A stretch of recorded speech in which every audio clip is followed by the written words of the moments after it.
Salmo 64. Plegaria por protección contra enemigos ocultos. Al músico principal. Salmo de David. Escucha, oh Dios, la voz de mi queja. Guarda mi vida del temor del enemigo. Escóndeme del consejo secreto de los malignos, de la conspiración de los que hacen iniquidad, que afilan como espada su lengua, lanzan cual saeta suya palabra amarga, para asaetear a escondidas al íntegro. De repente lo asaetean y no temen. Obstinados en su inicuo designio, tratan de esconder los lazos y dicen: ¿quién los ha de ver? Inquieren iniquidades, hacen una investigación exacta, y el íntimo pensamiento de cada uno de ellos, así como su corazón, es profundo. Mas Dios los herirá con saeta. De repente serán sus plagas. Sus propias lenguas los harán caer. Se espantarán todos los que los vean. Entonces temerán todos los hombres y anunciarán la obra de Dios y entenderán sus hechos. Se alegrará el justo en Jehová y confiará en él, y se gloriarán todos los rectos de corazón.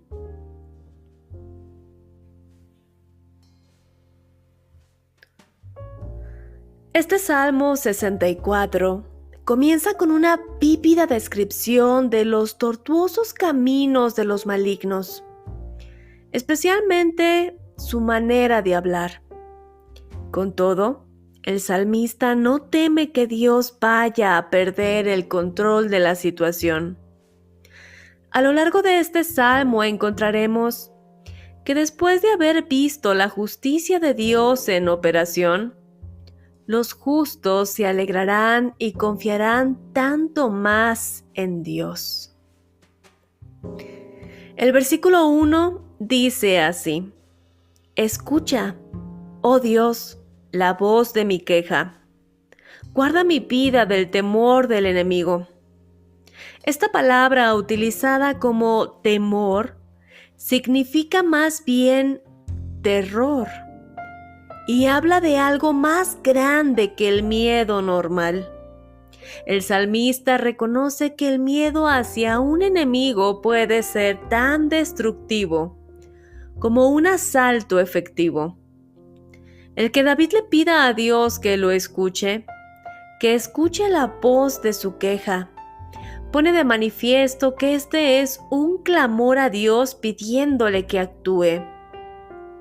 Necesitamos orar así, como lo hace el salmista, no solamente por la liberación del ataque de los enemigos, sino también por la liberación del temor hacia ellos.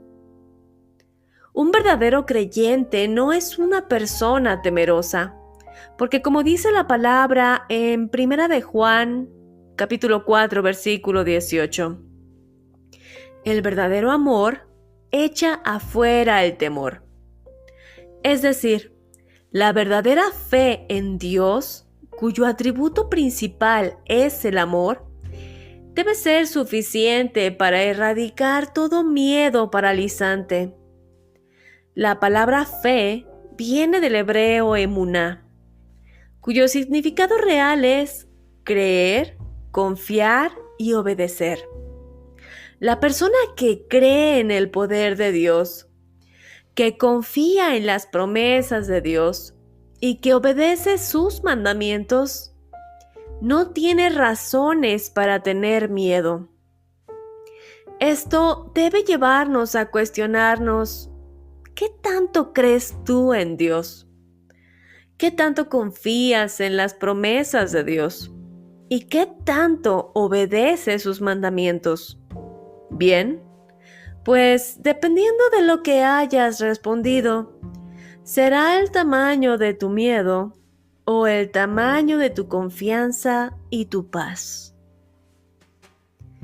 En el versículo 3 que dice así, que afilan como espada su lengua, lanzan cual saeta suya palabra amarga. David compara la difamación de sus enemigos con una espada afilada y una flecha, es decir, armas mortales que buscan destruir su objetivo. La intención del malvado es hablar mentira y promulgar destrucción. Los hebreos consideraban que las palabras eran fuerzas vivientes con poder para cumplir sus propósitos. De hecho, en el mundo espiritual, así es como funcionan las maldiciones. Y las bendiciones también.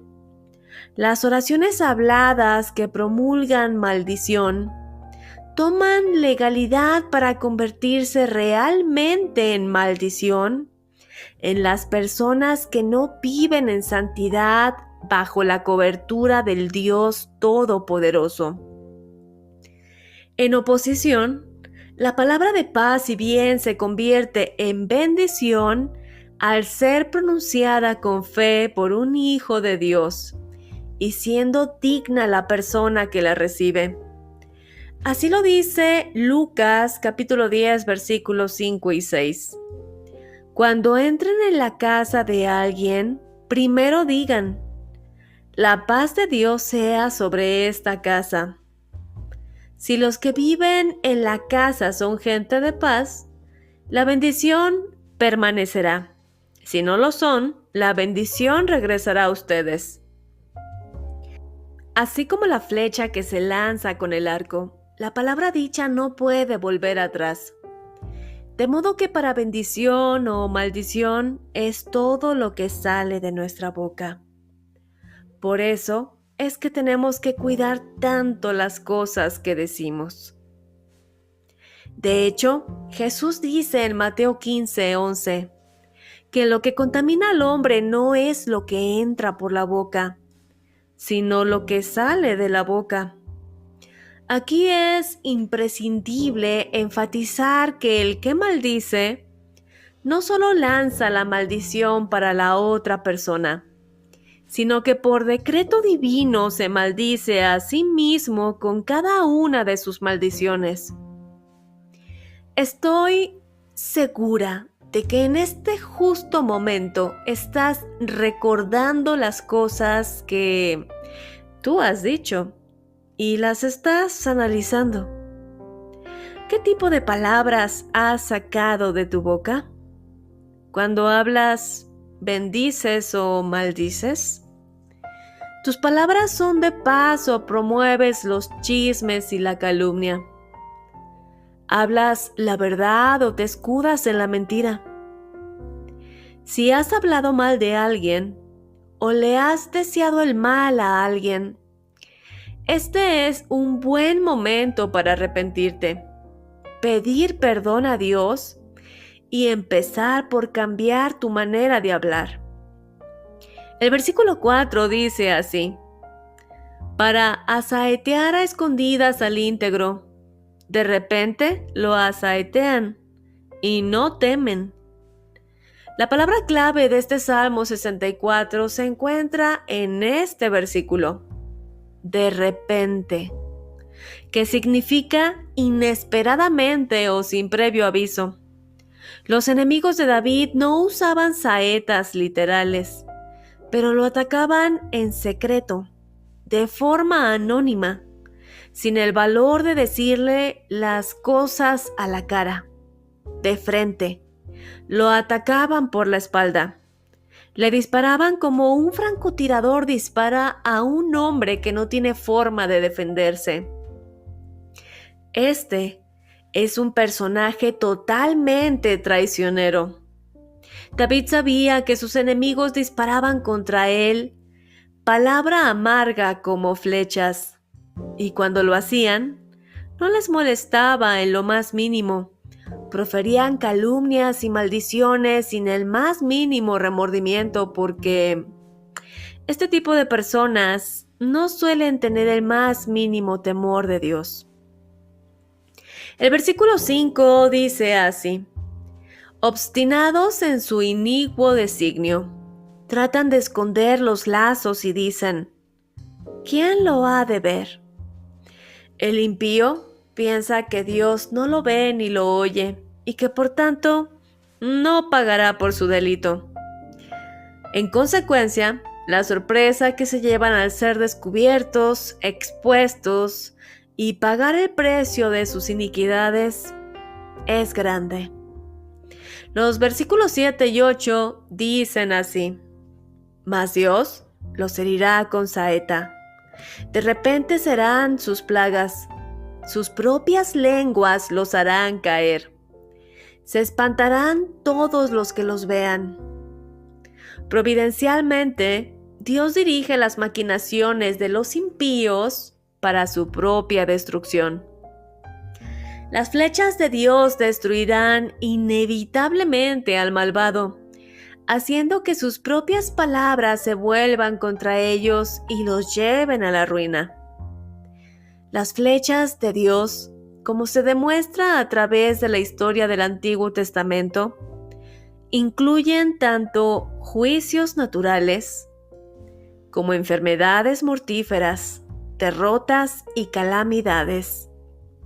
Por eso te comentaba unas líneas previas, que toda maldición proferida contra otra persona se vuelve a la persona que la está promulgando.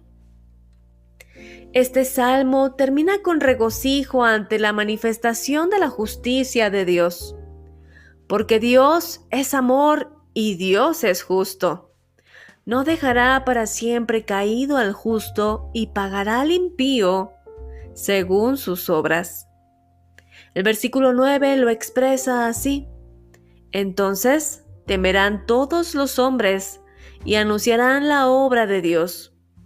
El versículo 10 agrega: se alegrará el justo en Yahweh y confiará en él. Acompáñame a hacer esta oración. Bendito Dios y Padre Celestial, te doy gracias por esta porción de tu palabra, que como siempre me ministra.